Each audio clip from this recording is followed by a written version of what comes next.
said, how would you like to be a teacher? And I said, well, I don't know how to dance. He said, well, we'll teach you. And I said, well, why not? Wasn't doing much in my life. I was looking for something that would be fun. And so I started teaching, and I would learn a step, and then go out and teach it to the poor students that I taught after I learned the step in the back room.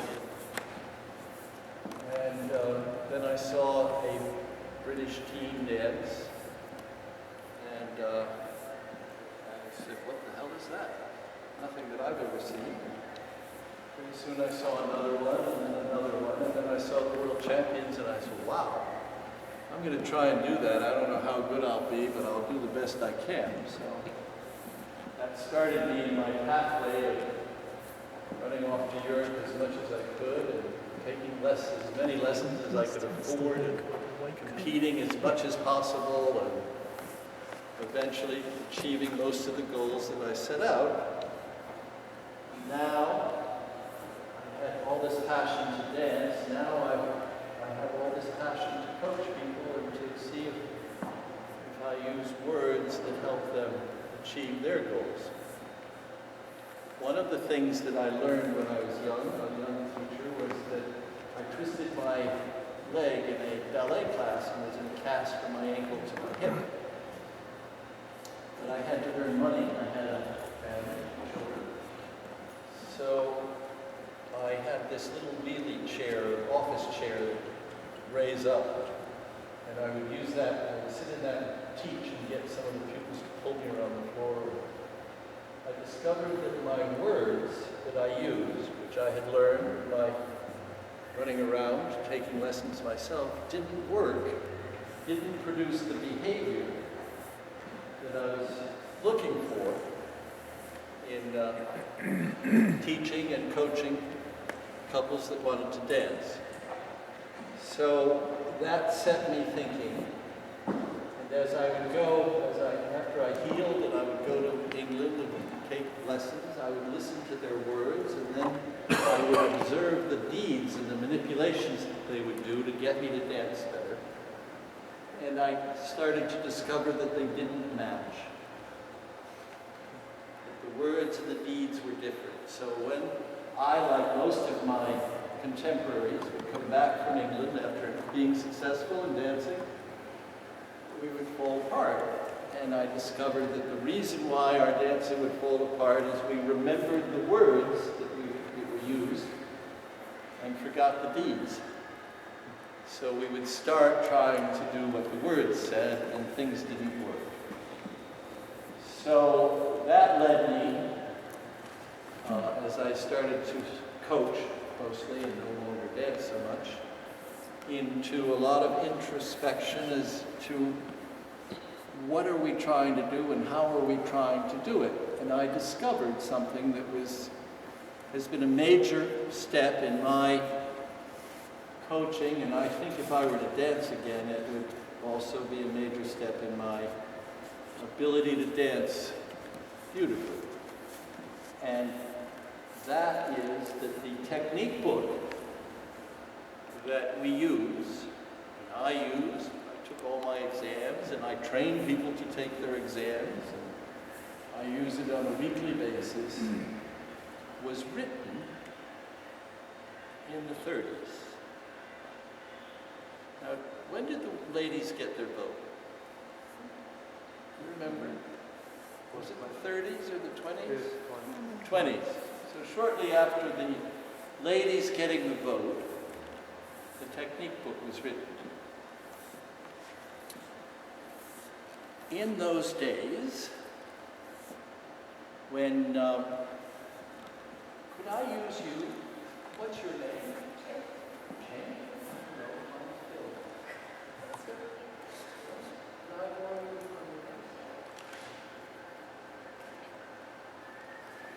Now you can verify this on YouTube. This is Chin, everyone. But when they wrote the book, the couple danced together in this position.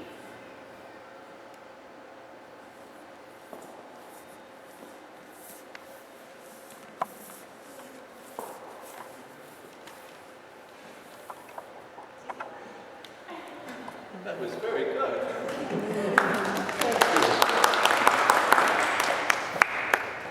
Now that position has little to do with what we call competition dancing today. And the difference is the woman. In the days when they danced the way we just showed, the lady was to follow and the man was to lead. Not only was she to follow, but she was to shut up and follow. But then the vote. And from the vote, ladies started to become more assertive. And they didn't need so much to be told exactly what to do because they were capable, believe it or not. They have brains that are equal to us men and sometimes beyond. And they were able to start making decisions about the way they wanted to look. Now, for a long time, from this position here, the ladies, there were competitions developing in Europe, far more than we had here.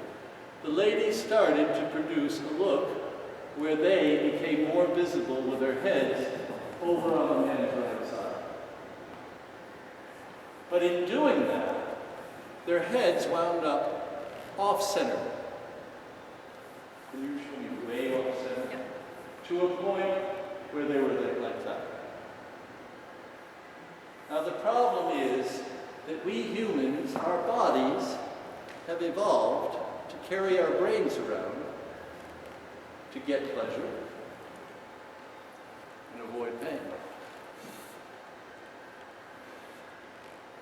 And the design of our body is to carry our head in the center. Most people you don't see walking down the street this way. I used to. So, in today's world, what has happened, in my opinion, is the ladies have moved their feet over to the man's right side. Now their head can sit in the middle. They can arch way back if they wish to, and the man can stand like this, and you have what's called this big top.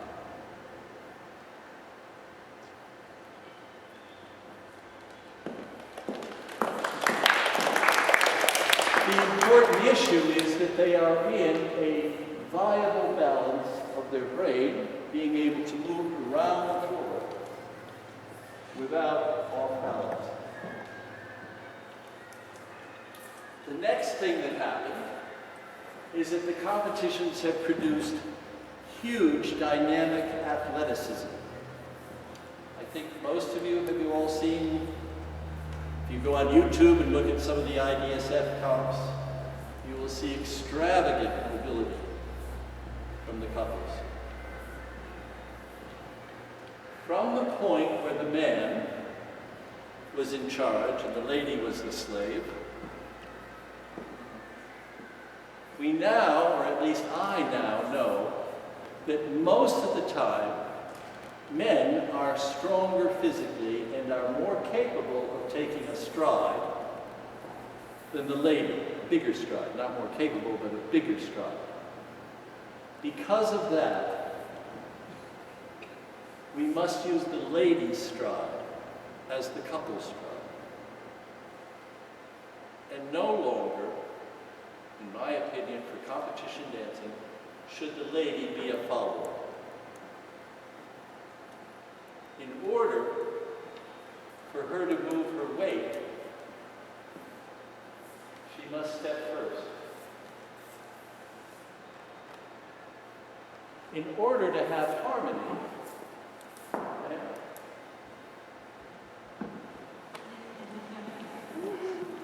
it's a pretty lady. he's the man. Oh, you're a beautiful lady. I'm the lady.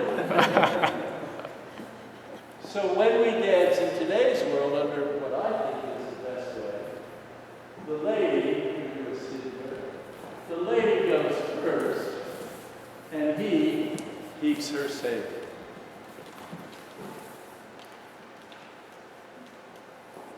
Get why?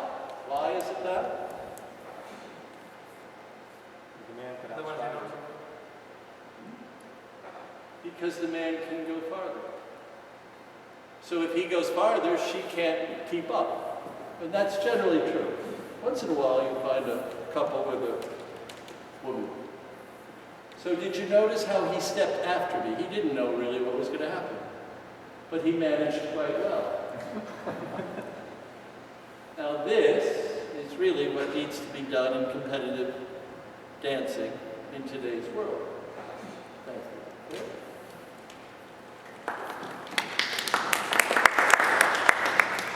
In order to do that,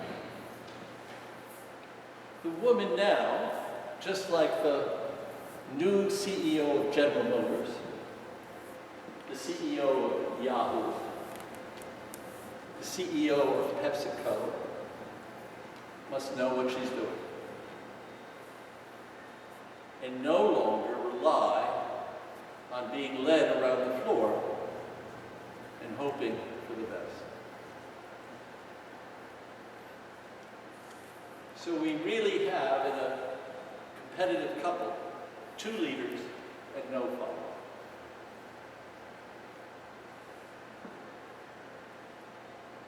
Now that's a big change for women in the ballroom world. Not so in the world, the rest of the world. You're all doing it. All the ladies are out there competing for jobs and income and everything with everybody, including men. But in the ballroom world, they're a little bit slow to modernize. And so that's my opinion about how we achieve success in competition dancing. Okay? So just as a question, if I ask, how many of you ladies compete with a partner? Okay? No? Not yet. Not yet? Okay, well, we'll have to fix that. Now, if I said how many of you ladies could get up and dance the first group of your waltz alone, how many of you could? Uh-oh. Okay. About a little bit less than half. So, how many ladies think that the idea of knowing what to do and how to do it without your partner is a good idea?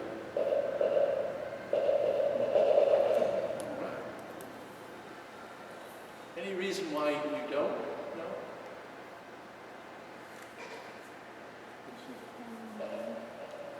Because you're depending on Yeah, but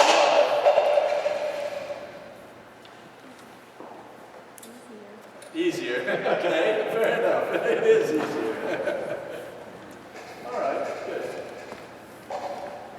So, that's sort of the introduction to my philosophy and what I've come to. The other thing that, what I see as a judge, one of the things is that I do see how the female is operating in the couple. I also see how the male is operating in the couple. So, you know, I can see the leaders, and I can see the followers.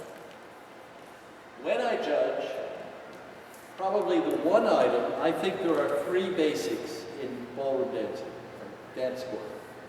3 basics. Now I know that a lot of you go, a heel lead is a basic, and a toe is a basic, and this, that, and the other. I don't think there's so much basics. There's more, when things are going well, they're more natural than you would imagine.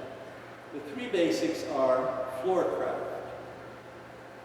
Okay? Floor craft is how, in standard dancing, you use the line of dance. Now, how many people can tell me or describe what is the line of dance? Yes, sir. The line of dance goes around this way. It has a tendency to dip in the middle of the long side of the floor and go around the outside of that. Okay. But it doesn't go that way, and it doesn't go that way or the wrong way on the short side. And it doesn't run into people. I'll give you a little history. I've been studying this. I'm writing a book. And I'll let you one of the things I've discovered between the American dance scene in 1900s and on, and the European, is that the Europeans defined a line of dance differently than in America. Now, that made or created the possibilities of the European competition dancing as we know it today. As opposed to, if we were back in the 50s and 60s, what the American competition dancing was like here, which was unmusical, very awkward, and many times in bad taste. The European establishment of a line of dance was based on social order. It was based on the fact that if I'm in a room and I draw a line in the center of the floor and say, okay, nobody can cross that line, just like the median of the highway. So we must, as you just said, move around that center line as in a racetrack. And the width of the racetrack is from the center line, the imaginary center line, to the edge of the floor, which is quite a large pathway, wide. Now, what you described was normally what I hear in America, but with a little bit more flair. And that is that the line moves in a counterclockwise direction around you. You had the line moving. Now, a line doesn't move. How many people have driven on a road that moves?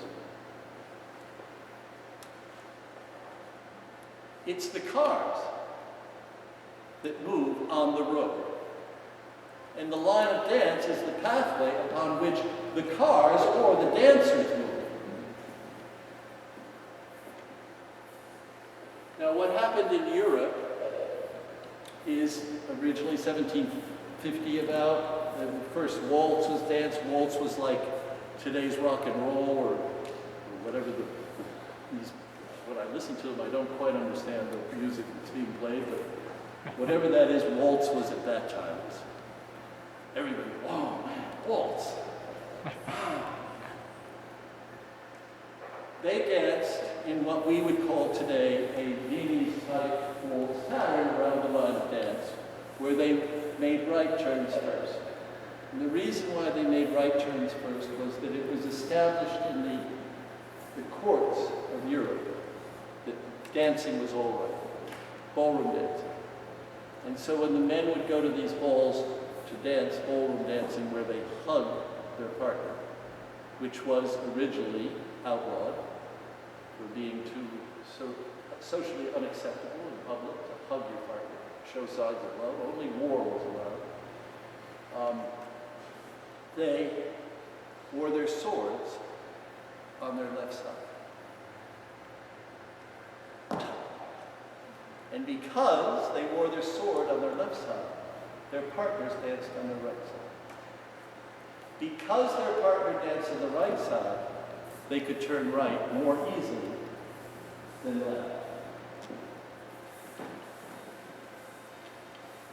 When I first started at Arthur Burns, I was taught that the girl was directly in front of me, which I enjoyed, not to my right.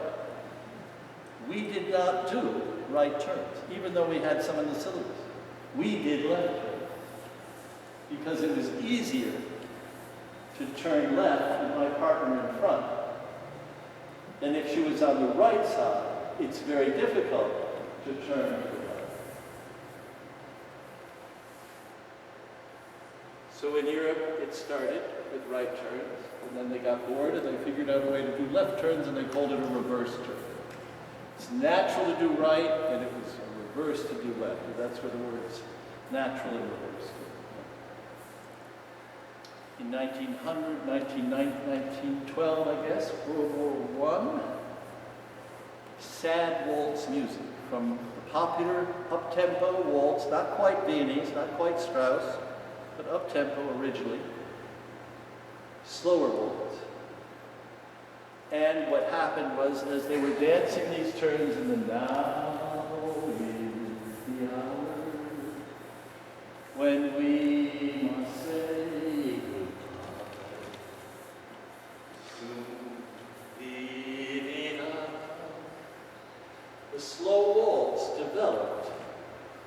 instead of doing a series of right turns to a series of left turns, they did one right turn.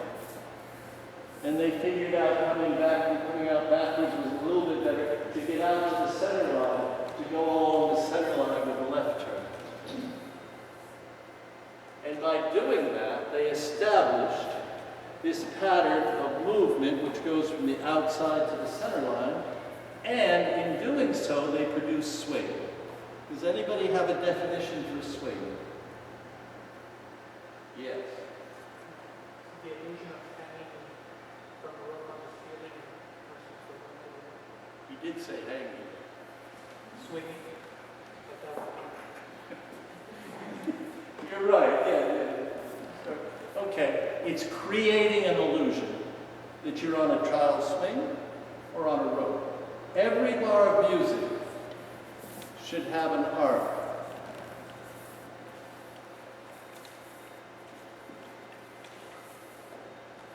Now, the width of this line of dance made that possible. In America, the perception of a thin line that you danced on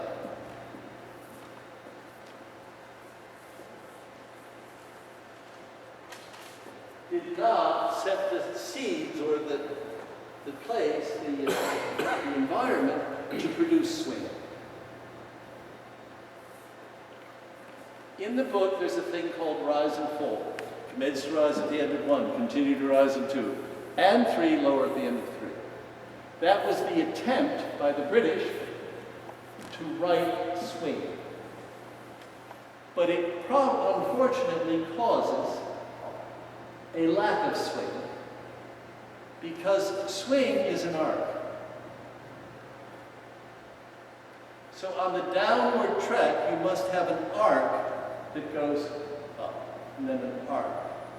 And when I commence to rise, continue to rise, and then I lower at the end of 3, most people are lowering in a perpendicular fashion. And without lowering in an arc, you never get the swing.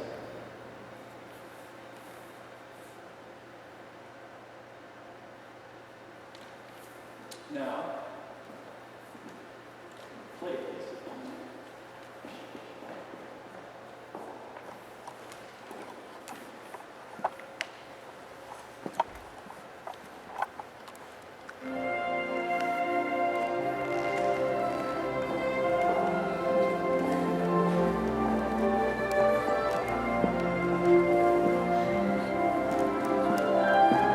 When I was taught first the natural turn, I was taught 1 left foot back, 2 right foot to the side, 3 left foot closest to right foot, 4 right foot forward, 5 left foot to the side, 6 left foot by right foot close to left foot. And I danced it that way.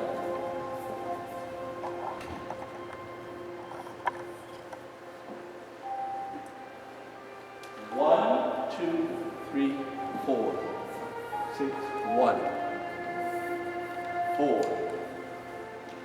1, 2, 3, 4, 5, 6.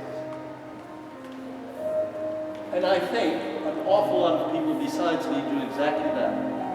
We think that the weight changes, 1 left foot back, 2 right foot to the side, 3 left foot closest to right foot, is the music.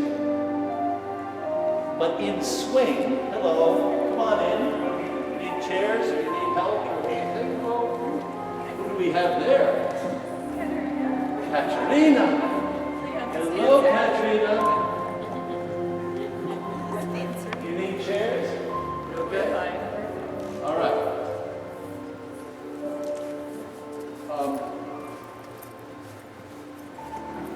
I would like you all to take and make an arc with your hand to the music.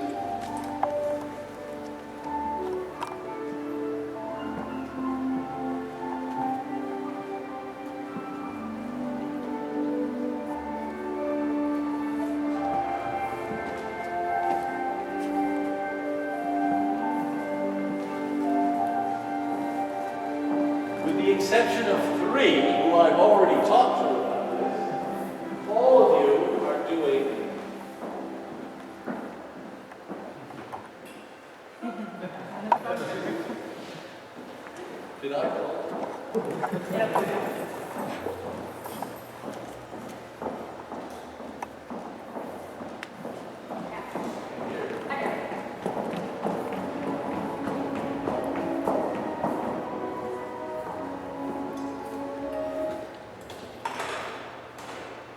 put it up a little bit louder, please.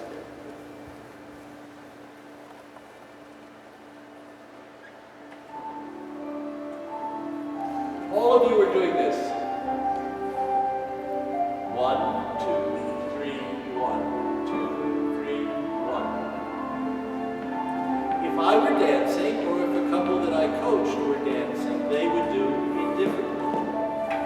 3, 1, 3, 1, 3, 1, 3, 1, 3, 1. So we have 3 is the half the arc. 1 is the second half of the arc. 2 stops 1, so we can then get 3. 1, 3, 1, 2, 3, 1, 2, 3, 1, 3, 1, 3, 1. So if I were to dance, first the weight change. 1, 2.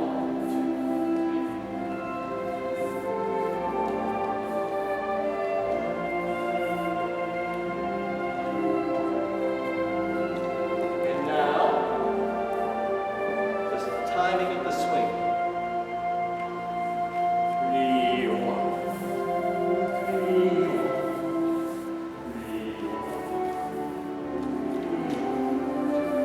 3. So this 3, instead of 1, 3, 1, 2, is what produces the dynamic swing in today's competitive dancing.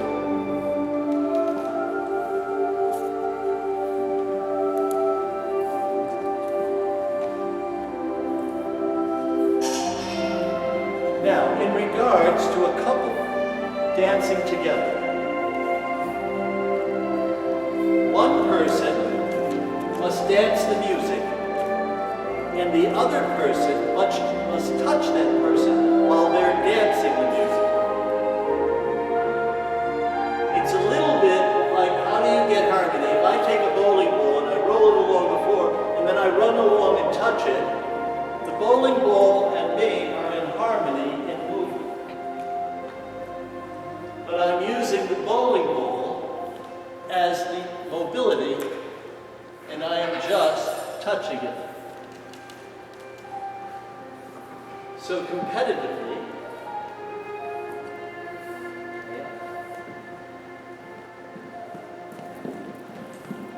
do you remember your swing?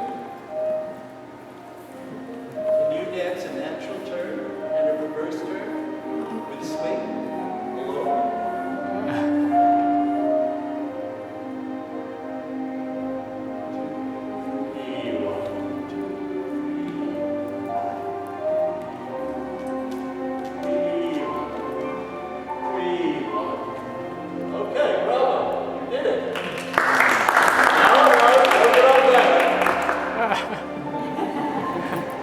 Bravo, Now, Jesse. I would like you to make the 3 longer.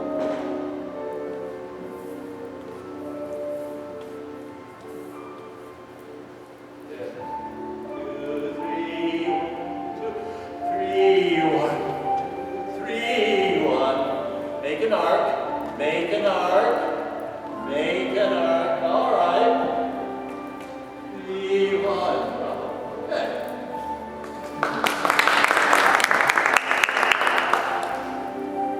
Now, I don't know if you've noticed, but I'm a little bit taller than this beautiful lady.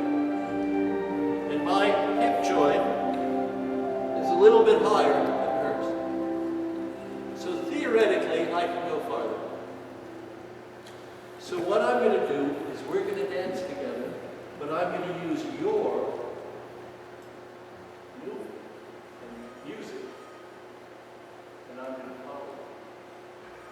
Okay?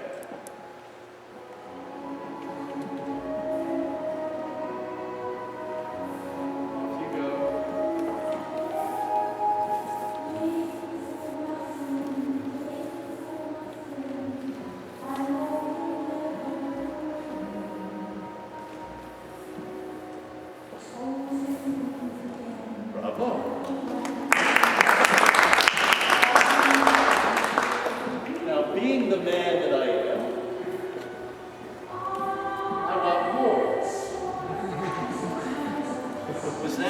maximum? No? Well, why didn't you?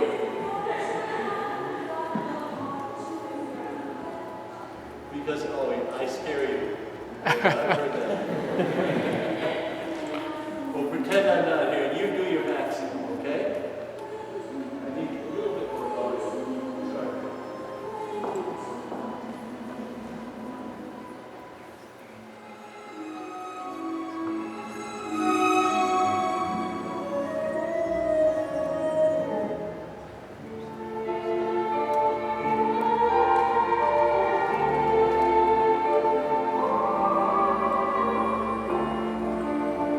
Good luck.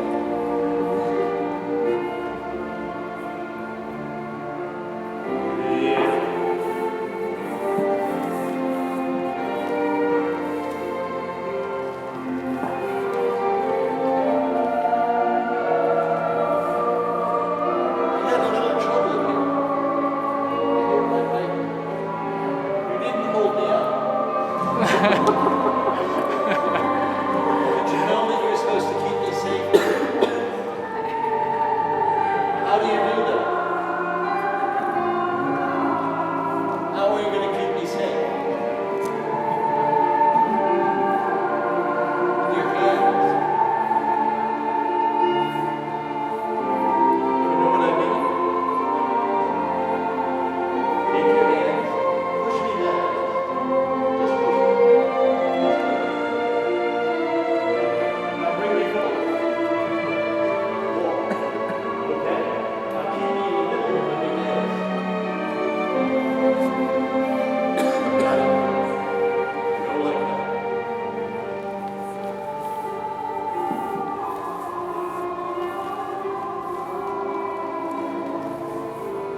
Thank you. Bravo.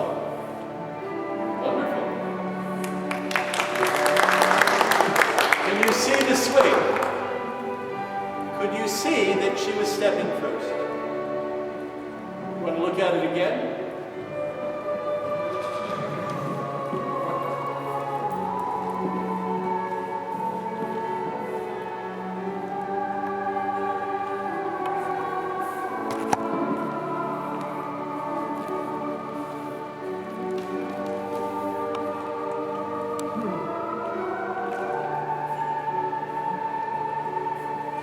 Bravo.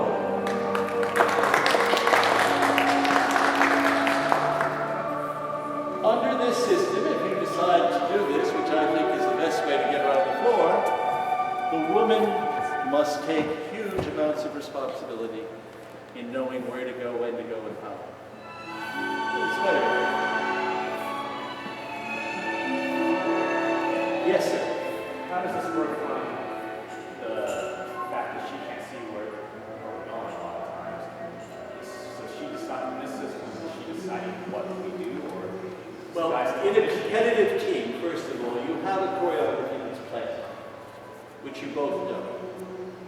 Now, hopefully you won't have to divert from it in the comp, okay? Sometimes you do, but best not to. In regards to her going back, you do have a function here. And that is, could you do a feather step? And that is, we're going to do a feather step. Alright? Off we go, and if I decide to stop, I can stop, but how am I doing that?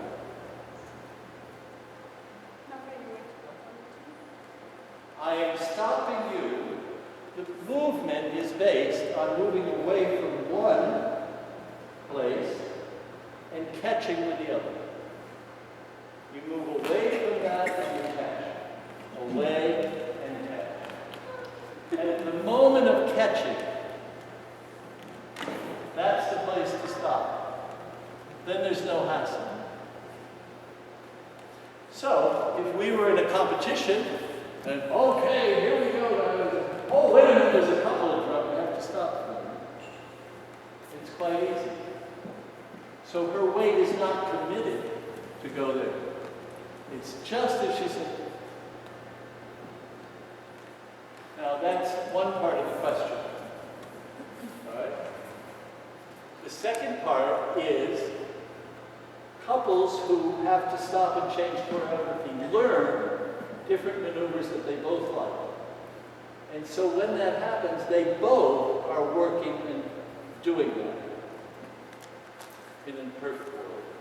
Otherwise, the man just takes over the music. Okay? Okay. Anything else? All right, time to dance. Does anybody have anything in their vocabulary of dance that they would like to do? You're all very quiet. Are you okay? Do you have any questions? Have I said anything that disturbs you? Or no? You're all right? Okay. Anything in your choreography that you'd like to explore? Would you have anything else to say regarding maybe Latin dancing? Oh, well, okay. Latin dancing. We have a few here that are Latin dancers that we're trying to convert. Well, Latin dancing has two parts. One part is using the line of dance. The samba, the paso doble, uses the line of dance, and the rules of mobility apply. You go into the center line and do things, and you go out to the side of the wall and do things, and blah, blah, blah. In the other Latin dances, such as rumba, cha-cha, and jive or swing, you're working more in a circle.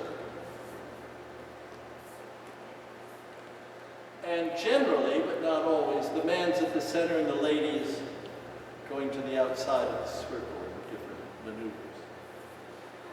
Now, in terms of musicality, which is, I think, the primary, yes, you're absolutely correct, the primary decider of excellence in dance.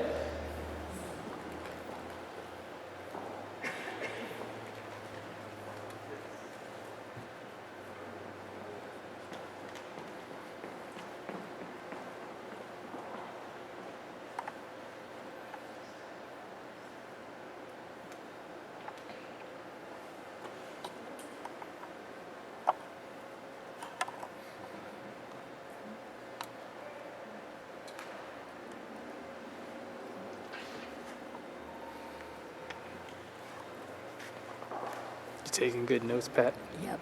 All right, let's see. It's for everybody. Very nice.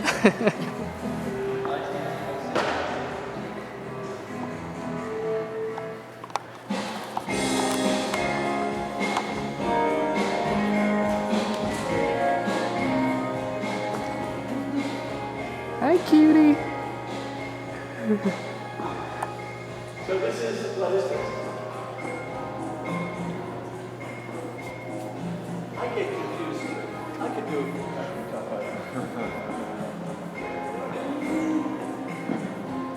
we call this rumba. The first thing, I think the overall thing as a judge that makes a difference in my marks is the couple's musicality. I think that's the major portion of what shows up to my eyes as I look out and see a whole bunch of people dancing. One of the things that I find causes a lot of lack of musicality are using slows and quicks. I would never use slows and quicks. Okay? Because just the sounds alone. Quick, quick, slow. Quick, quick, slow. Quick, tend to do that. Quick, quick, slow. Instead of 5 and 6 and 7 and 8 and 1 and 2 and 3 and 4 and 5 and 6 and 7 and 8 and 1 and a 2 and 3 and 4 and 5 and a 6 and 7 and 8 and a 2 and 3 and 4 and 5 and a 6 and 7 and 8. Which I think is a big difference. Quick, quick, slow. Quick, quick, slow. Quick, slow. This is true in standard as well. Certainly, something I didn't touch on in the standard, but also in the Latin both, is how the hands are used in relation to one another. It's a big factor. Now, a lot of bad hand use comes from men being told that they're the leaders. And so what they do, and it is the way what they're told to do, is forcing the positions of the lady. Go there, get back here, oh, you're late here, get out there. Now, I don't know any of you. Who's a really good Latin dancer here? Lady. Are you a good Latin dancer? Oh, well. Help me out here. Very good. You're very good. Come on. All right, baby. Oh, here we go. Give a little more about it. Kayla. Scary, isn't it? Now notice that I have done this, that I have extended my hands away from me to touch her space, touch her, but not disturb her space. Now, many times we men are told that we're supposed to look a certain way. So, I gotta stand up. So we stand up. And in the effort of doing this, our partners lose their ability to be dynamic and move because they're being held instead of touched. Now, partnering in my world is how we touch each other, both emotionally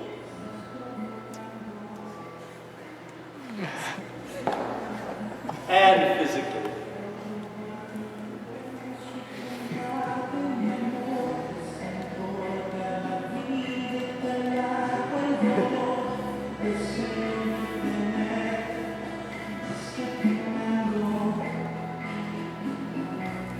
Now here, she does this fan, you see?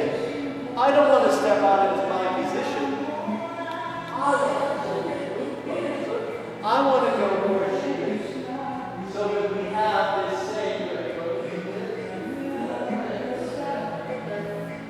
this same relationship all the time.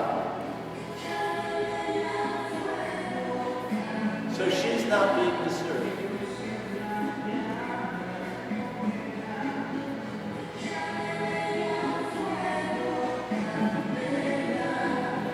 Now, I may be giving gestures, she doesn't know what but she's doing it.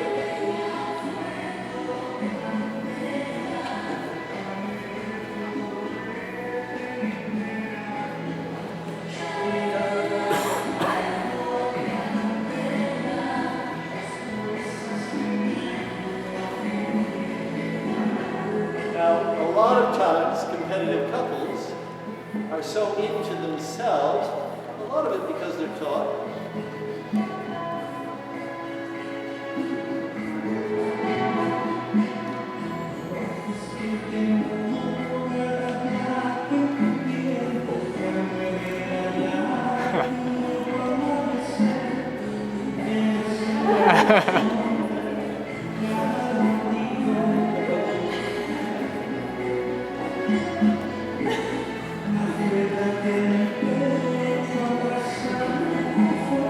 That becomes the dance, the leads, you see, rather than the dynamic.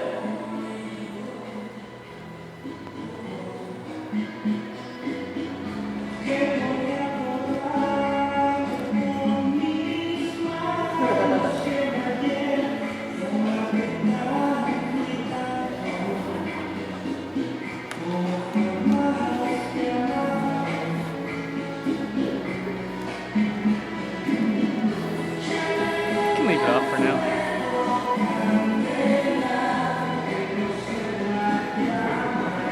Instead of the partner. Was that sufficient or more? I'm happy.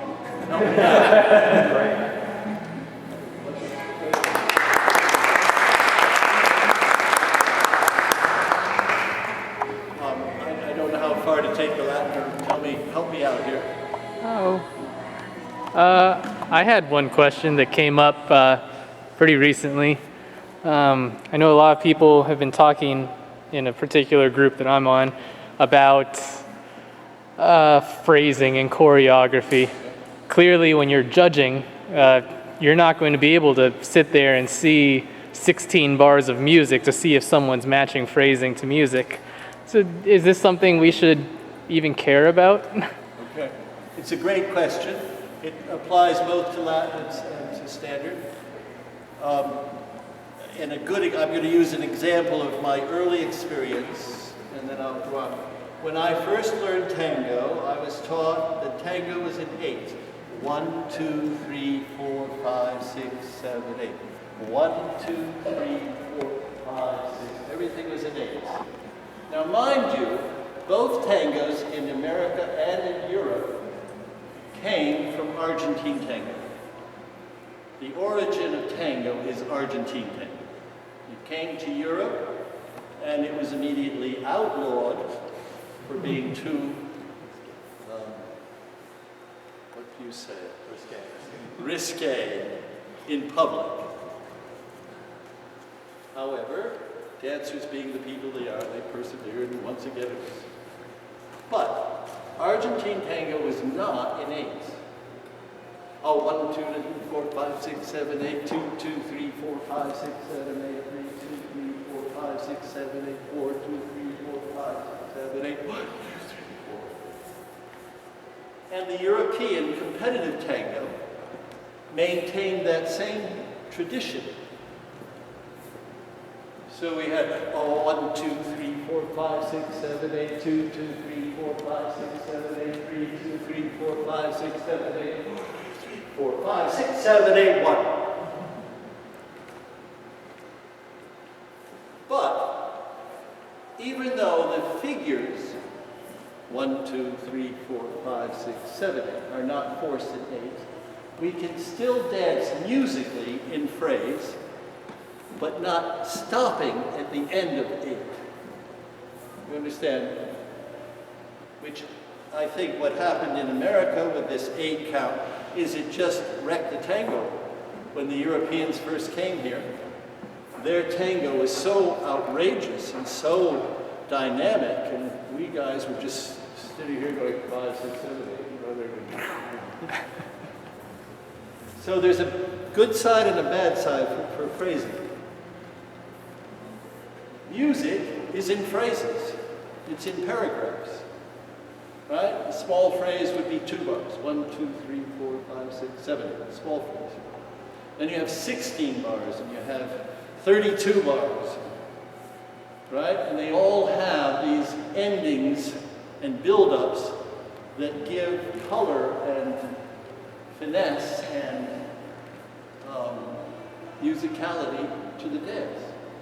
So they mustn't be disregarded. If I were a competitor today, I would put my groups in phrase, and then when I competed, I wouldn't worry about it. Just let it go.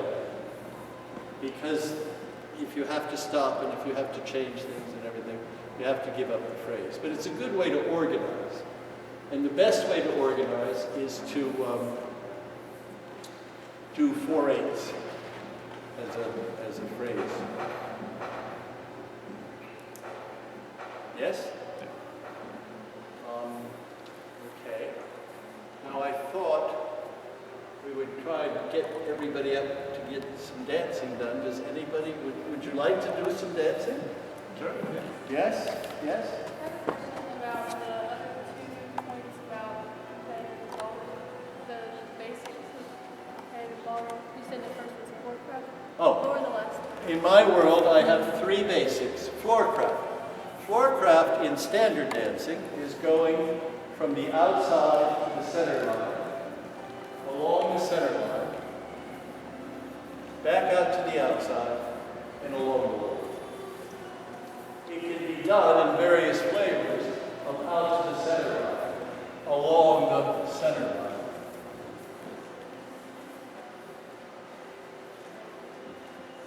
And back out to the wall. but it still follows that basic pattern of movement. The second one is partnering. Partnering is the way we touch each other, both emotionally and physically, while we're dancing. Underline the word touch. I was taught to hold my partner. It took me a long time to learn how to touch.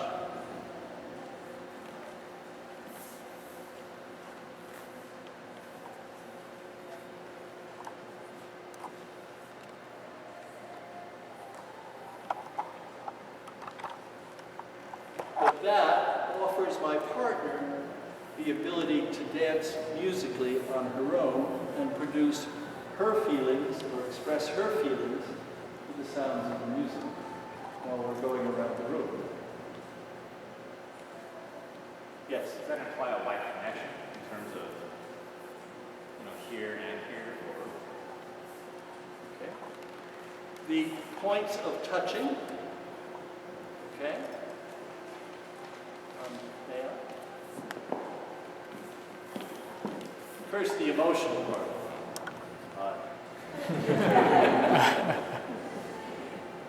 One.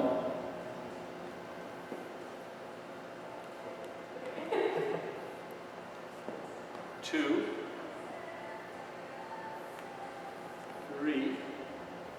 Four. And five. Now, five, why do we touch in the bodies? I was taught that the body leads,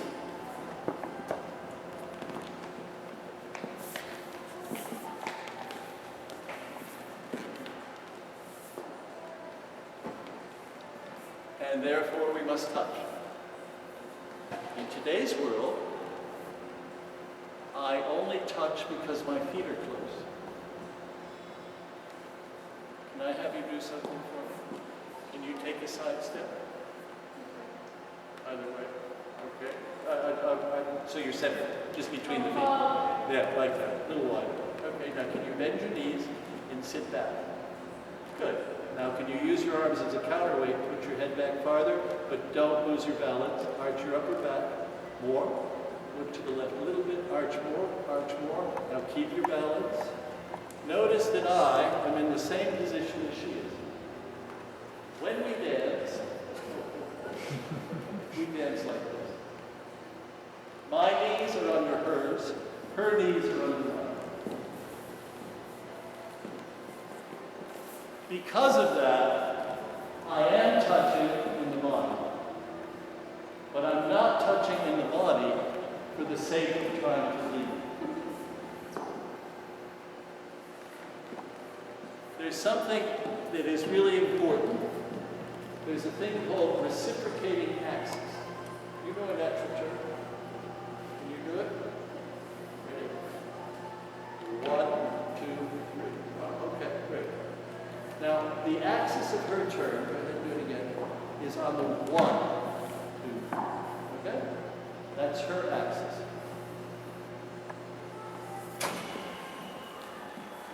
If we just take 1, it's fine. Okay? If her axis is there, and mine is here, when we make the turn, we wind up like this. Yeah? Your axis, what? If her axis is there, and mine is here, when we make the turn, she's in the same place.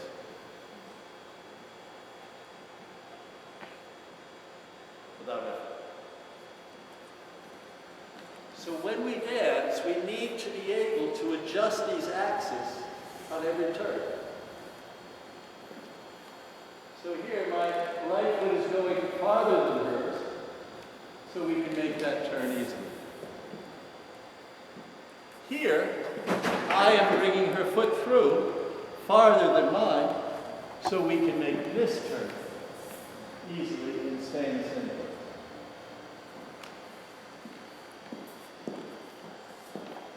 So that's part of partnering. A lot of couples have big trouble because the axis, everything's looking right, everything's going right, but the axis is in the wrong place, and then when they do the move, it all falls apart. The third basic, and the most important, the one that only really matters, is musicality. Definition. Creating pictures of the sounds of the music.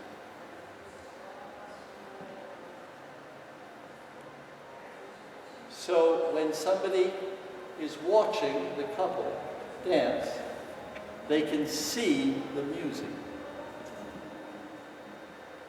And not 1, 2, 3, 4. When I say the music, I mean the emotional side of the music. In order to do that, the dancers must take the role of the conductor of the orchestra. Now the conductor, in order to get sounds back from his orchestra, must start things going and then get the sound at the time he wants. The dancer must anticipate the sound that's coming, so when he makes the shape, it's with the music.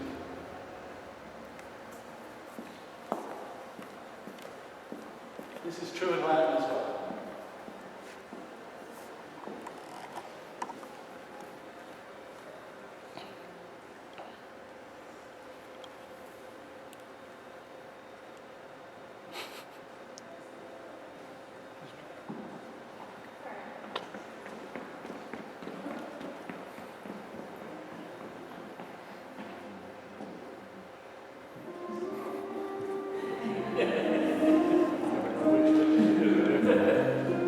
Tired, Alan? Tired?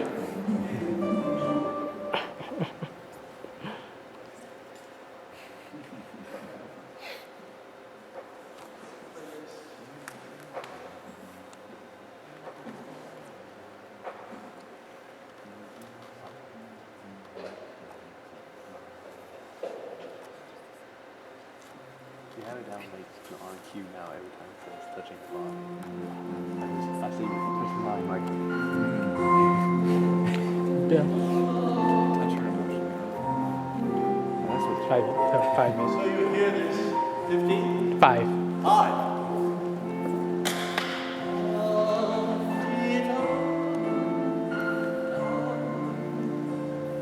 Well, if I dance to time, 1, 2, 3, 1, 2, 3, 1. I don't have that.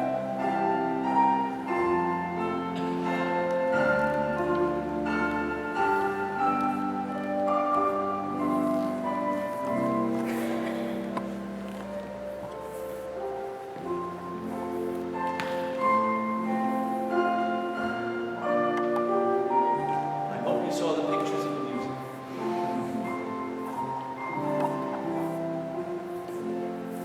Yes? Here? Okay. Do you? Oh, sweep needs 2 steps in the same direction. Oh, yes, I did mention this. What made swing possible was the establishment of the diagonals on the line of dance. I can take 2 steps in the same direction, and the third can alternate in a different one, but let's say it closes.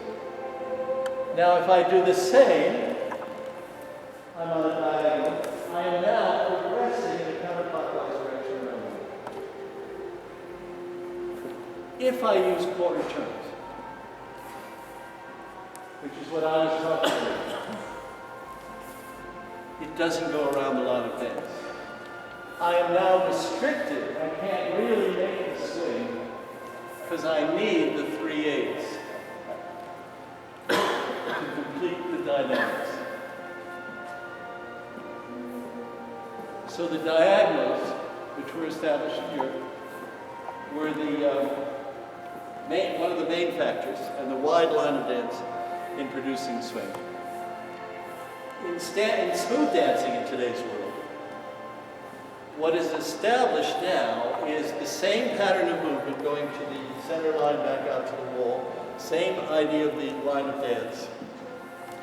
And that has produced the dynamics that the pros are using now, which is so beautiful, so wonderful. But if you look at the bronze and the silver and gold, what's called American, it's pretty restricted. It's pretty quarter turnish with an underarm turn, and it doesn't have the musical dynamics that it could because of that. Okey-doke, 3.5. Can you give me an idea of what you've experienced here? Just for my own. Anybody? Well, I just kind of changed the whole way I look at how I'm supposed to be moving around the floor. Is that all? Just it. Changed the whole, my whole concept of what I'm out there doing. Oh, I know there's a few things that people call like heel leads. Ever heard of those? Right. The way they're taught most of the time, in my opinion, are the biggest cause to prevent swing. When I'm judging and you know, and somebody's going down, 1, 2, 3, 1, 2, 4, right? Somebody walked into a studio the way I'm walking in now, which is catching my weight, going from behind the foot to the toe before I catch it on the next one. And pretty soon, they were told, you got to land on your hip. They had already done that. They got to land on it. They're not told, then you got to leave the toe. So they do that. They land on the hip. And their weight doesn't travel away from the foot. So you can't really produce the dynamics of the movement. The other thing is that this feeds into the culture of beauty products and glamour, American glamour scene. You don't look right. You've got to stand up and put your head out. All these gyrations of physical manipulation to achieve some sense that you're going to look more beautiful than you normally do. When what looks the best to my eye is the way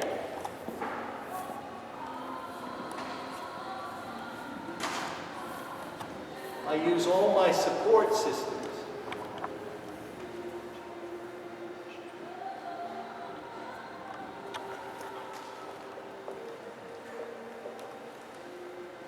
to touch, so that the lightness of the touch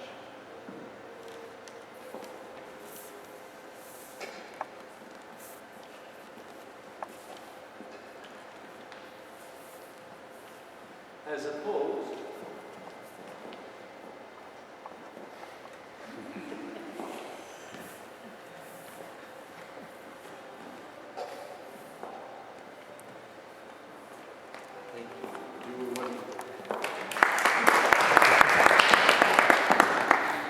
So those are pretty much everything I see when I judge. Any questions? Any questions?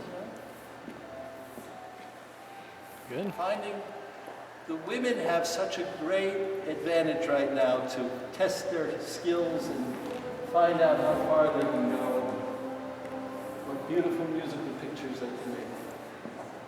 And I will always remember I was in Blackpool one year, a long time ago, maybe late 60s. There was a girl from Liverpool doing Latin. And she wasn't the most attractive girl at Blackpool. Blackpool are the British Championships. But this girl was short, shorter than you, heavy, stopped up, started to dance in the first round of about a, I don't know, 7 or 8 round competition, amateur, but tons and tons of dancers. And in the first round, the audience started to clap and call her number. And the reason was that she was so dynamically musical and so honest about the way she felt and how she played with her partner. And before she walked on the floor, nobody would have thought. And they won the competition. So, we all have the opportunity to find a way to be terrific. And with that, thank you so much for being here.